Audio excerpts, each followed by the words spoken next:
Welcome లావ్ and sun blogs. వేరుశనగపప్పు పచ్చడి, పల్లీల పచ్చడి. లావ్ అండ్ సన్ బ్లాగ్స్. ఈరోజు పల్లీల పచ్చడి అంటే వేరుశనగపప్పు పచ్చడి చేసుకుందామా. దీనికి కావాల్సిన ఒక బాండలు తీసుకొని నూనె వేసుకొని అందులో 1 కప్పు పల్లీలు బాగా వేసుకొని వేపాలి.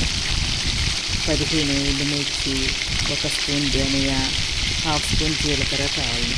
ఎండుమిర్చి వేరుశనగ గుండ్లు బాగా వేగిన తర్వాత అవి కొంచెం తీసుకొని పక్కన పెట్టుకున్న తర్వాత అందులో ఎండుమిర్చి, 1 స్పూన్ ధనియా, 1/2 స్పూన్ జీరా వేసి బాగా వేగిన తర్వాత కొంచెం ఇంగువ వేసుకొని అవి కూడా బాగా వేగిన తర్వాత మిర్చి అన్నీ వేగిన తర్వాత ఒక మిక్సీ జార్ తీసుకొని అందులో చింతకాయ తొక్కు అంటే చింతపండు వాడని వాళ్ళ కోసం చింతపండు కొంచెం నీళ్ళల్లో వేసుకొని నానబెట్టుకునే వాళ్ళను.